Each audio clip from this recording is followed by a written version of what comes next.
Essentials of Healthcare Quality is our episode topic. My guest is Kristen Geissler, a physical therapist by background with experience in value based payment methodologies as well as hospital quality improvement. Kristen is a managing director in BRG's clinical economics practice. So let's get started.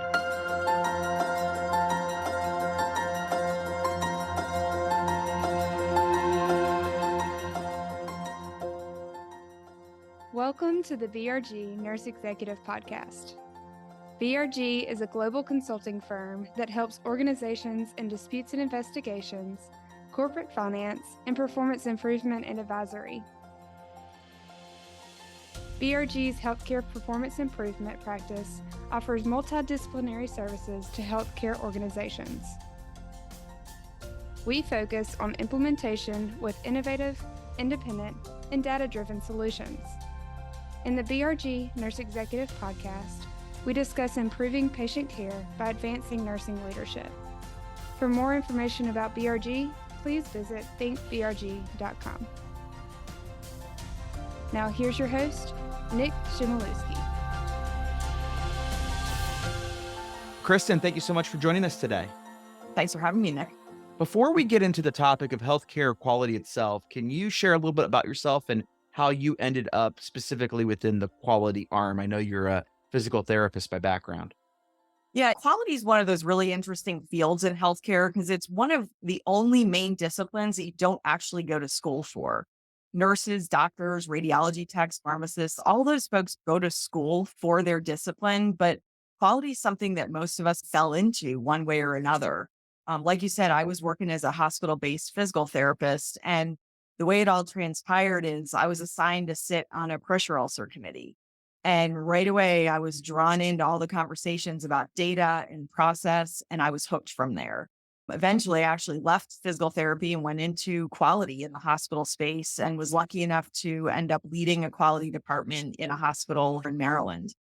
And now as a consultant, it's really exciting because I get to work with lots of different hospitals, lots of different healthcare organizations, meet all sorts of great people in the quality and healthcare sphere. And it keeps things interesting because it's such a rapidly changing environment. But what I love about quality is it all comes back to the patient, and it really keeps me rooted with patient care and sort of the excellence and amazing outcomes that we can have with our patients. From a broad perspective, what are some of the things that you look at when you're assessing quality in an organization?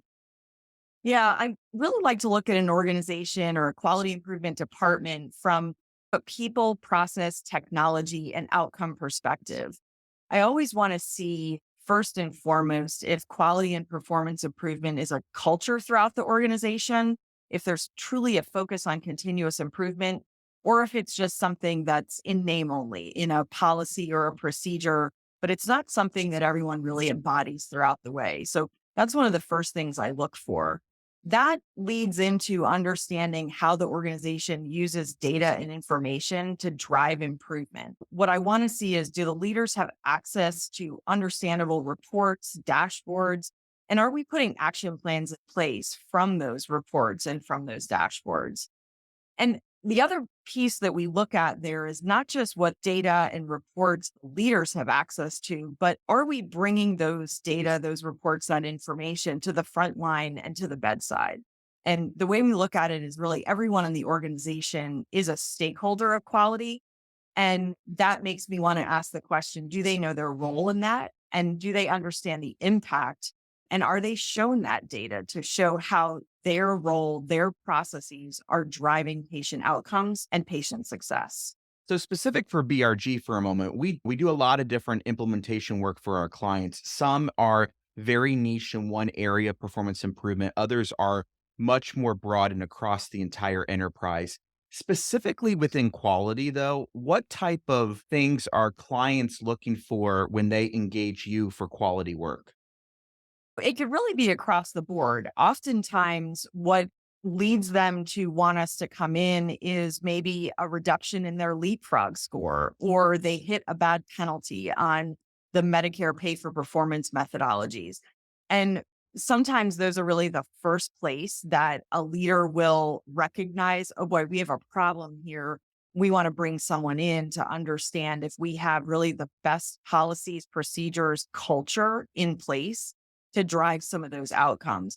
So sometimes it might be, hey, we really want to get to a CMS 5-star. We really want to get our leapfrog score from a B to an A. So can you help us do that? Now, those are things that could work across the country from a quality improvement score perspective, but a lot of your work also is narrowed into one state, and that's the state of Maryland. I understand that Maryland's kind of unlike the other 49 states in the United States. Can you talk a little bit more about that and why quality is such a huge focus in your work in the state of Maryland? In Maryland, we have a what's called a waiver from CMS reimbursement for hospital care specifically. And what that means is for quality is that hospitals in Maryland are actually exempt from the traditional Medicare pay for performance programs, but we have to have a equal in scope and equal in financial impact set of programs in Maryland. So Maryland hospitals effectively have 6% of their entire revenue at risk, is what we call it, for quality outcomes. So everything from mortalities, readmissions, hospital complications, and some more progressive types of quality measures as well. Something that we're looking at right now in Maryland is ED wait times, because those have been so challenging. And those are likely coming into our pay for performance sphere here in Maryland as well.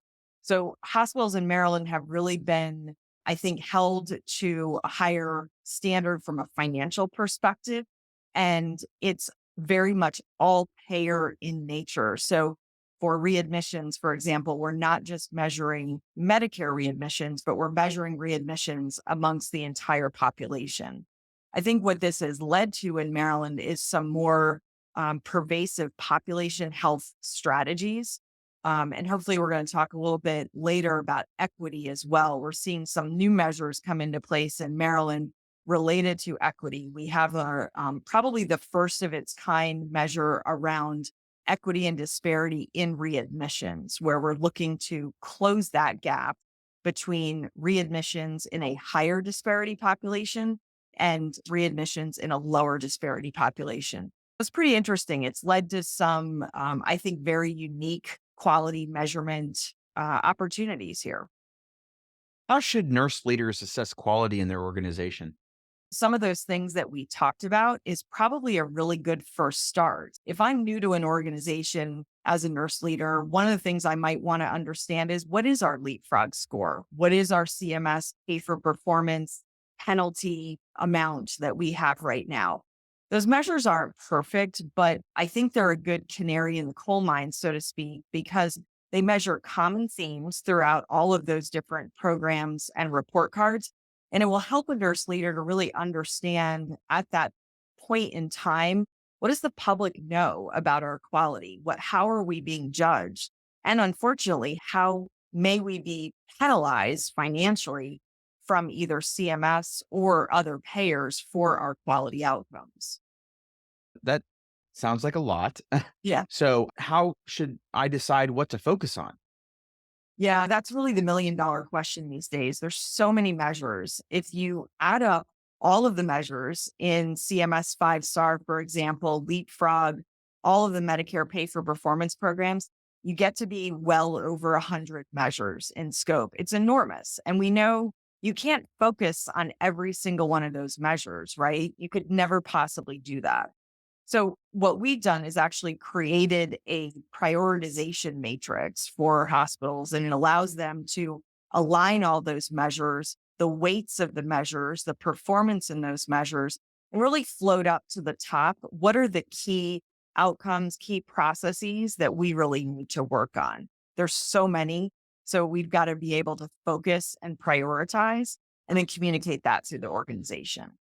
Now that's starting to make sense as to why you're working in clinical economics. What does quality have to do with clinical economics? Okay, you're ranking them, so to speak, of where do you get the greatest value from a reimbursement perspective that can also translate to the greatest value on a quality perspective. Is that a fair assumption?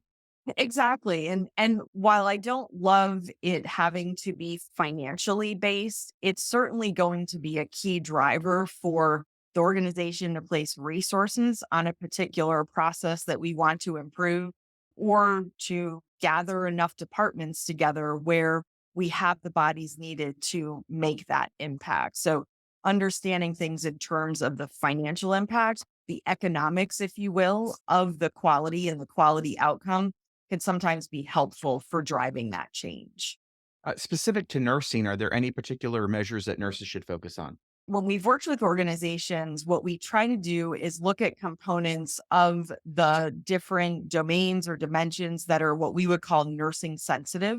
There's a nursing sensitive component to really a lot of the big measure categories like readmissions, complications, length of stay, patient experience.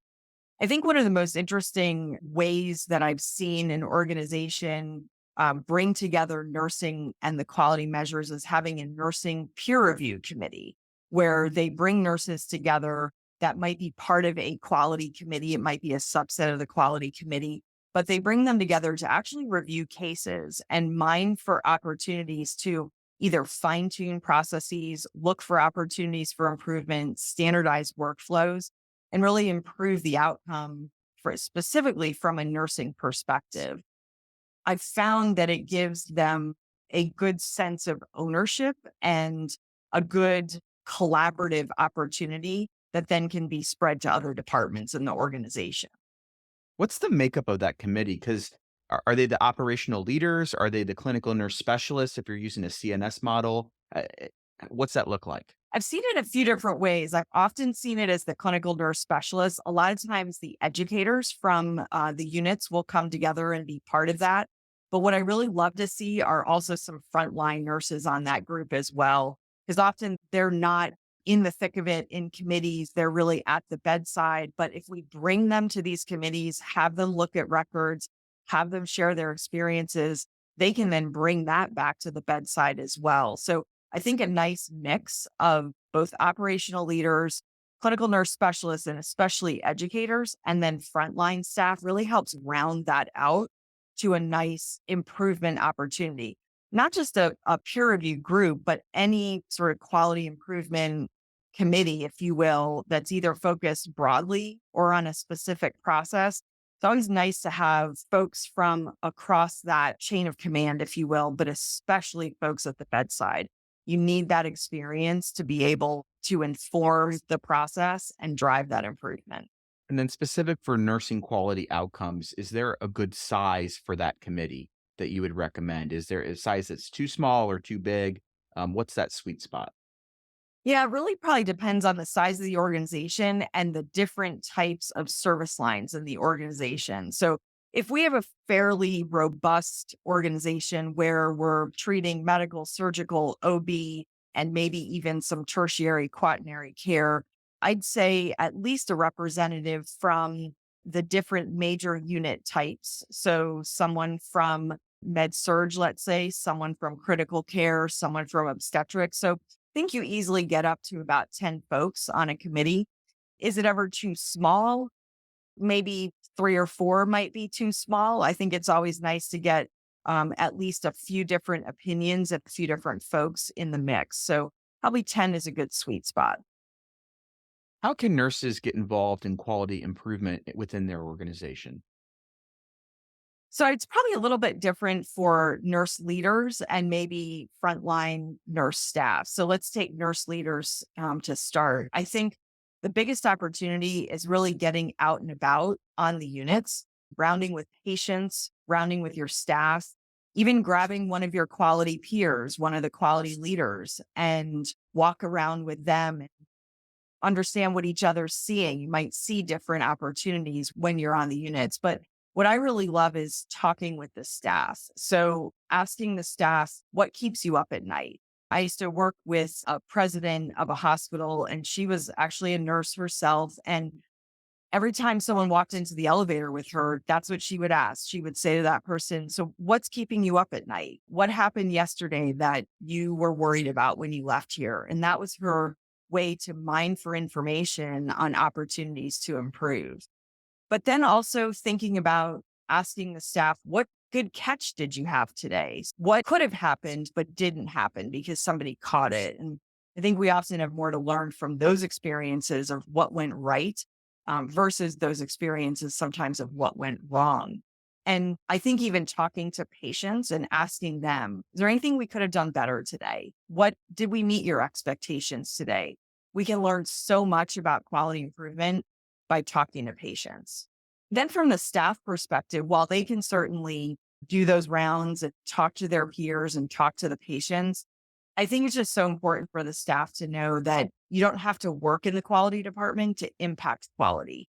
So much of the processes that are going to drive quality improvement are not really new fancy technologies, but so much of what I call the back to basics approach. So talking with our patients, listening to our patients, even things like getting patients out of bed, oral hygiene with patients. These are all back to basics of nursing care that our frontline nurses can absolutely impact from a quality improvement outcome perspective.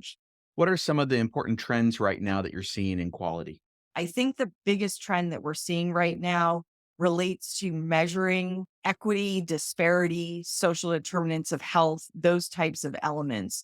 There's actually a new requirement that organizations need to be assessing patients for social determinants of health. And then from there, it's making those referrals in the community when necessary. I think the real key, though, is this whole groundswell that we have around health equity, healthcare equity, and reducing disparities is to not have this be what I call sort of a check the box exercise, but a real learning experience for organizations so they can learn from the outcomes that they see in their patients and then also learning about their social disparities of health and making those referrals to the community and understanding what's working and what isn't working for those patients. It's really interesting. We've looked at a lot of studies recently, and there's absolutely studies out there showing us that disadvantaged patients in different ways have worse outcomes. So there's so much for organizations to learn about how to impact that within our organization walls and outside of our organization walls. All right. So you mentioned it before about a desire to talk about it and you're bringing it up again. So let's have that conversation a little bit, if you will, talking about equity in healthcare and particularly around social determinants in health. What should healthcare organizations be doing right now to impact equity in healthcare? And more specifically, what role do nurse leaders play in that larger picture of advancing that initiative for healthcare organizations? Definitely. And you're definitely right. It's something that we really want to be talking more about these days because there's just so much out there right now that we know and that honestly that we don't know. And because of that, I think one of our first steps is we've got to stratify our data by all of these different equity and disparity components. Whatever data we have in our organization, we should be splitting up our quality measures, our process measures, everything that we can by things like race, like Medicaid status, which tells us a little bit about patient income, and even zip code. You see some fascinating trends when you plot your readmissions data or even your chronic condition admission data by zip code. And you often will find hotspots, sometimes layering on where are our primary care practitioners in those zip codes. And how does that compare to readmissions? Oftentimes we'll find that our readmissions are in zones where we don't have good density of primary care practitioners. But that's that first element of stratifying our results by those different population types will start to tell us a lot about opportunities in those populations. I mentioned that right now in Maryland, we have a measure that stratifies readmissions by what's called high ADI. We use something called an area deprivation index, combination of that, race, and Medicaid status to be able to understand where we've got opportunities to reduce that gap in readmissions. What we're trying to do is drive down the readmission rate in our most disadvantaged population. It's really leading to some interesting conversations, some challenges, of course, and barriers in knowing where the gaps are in the community. So I think from a nurse leader perspective, if there's a nurse leader in a hospital, let's say, and we're trying to impact readmissions or impact our care in the community, one of the opportunities could be start to make those connections with our peers outside of the organization. So perhaps there is a leader of a physician enterprise or a community health center, a federally qualified health center. Maybe there's other nurse leaders in those organizations or other healthcare providers that we can start making connections with and understanding more about where our patients are going for care once they leave our hospital walls and what's driving them back to the hospital for a readmission or for care that maybe they could have gotten in the community. There's so much opportunity there, and there's so much to talk about there. Hopefully that helps to set the stage a little bit around equity and disparity and some of the things that we're looking at in those quality outcomes right now. Any closing thoughts as we wrap up this episode? I think the hard part about quality right now is how to boil this ocean. There's so much to work on right now. And I know it can feel very overwhelming, both for leaders in an organization and frontline staff, when sometimes we're just trying to get through the day. We're still dealing with staffing issues. We're still dealing with burnout, and sometimes quality, let's say improving hospital complications or reducing hospital complications, can seem like the last thing that we want to focus on. So I think if I think of it in a final thought way, it's trying to bring quality outcomes and boil this ocean down to it's back to basics with our patients. And it's, like I mentioned earlier, talking with our patients, listening to our patients, touching our patients, getting them out of bed, helping them through that process of the hospitalization. I think if we start focusing on some of those back to basics components, we can start to improve some of these outcomes without it feeling like we're trying to improve 100 different things. This hopefully gives a little bit of a background to some of the quality environment and some of the opportunities to improve and some of the way nurse leaders can really excel in this area and make those connections in the organization to start impacting these outcomes. Kristen, thank you so much for taking the time to join me and discuss all things about essentials of healthcare quality. Thank you. Excellent. Thank you so much for the opportunity, Nick. You've been listening to the BRG Nurse Executive Podcast, which focuses on improving patient care by advancing nursing leadership.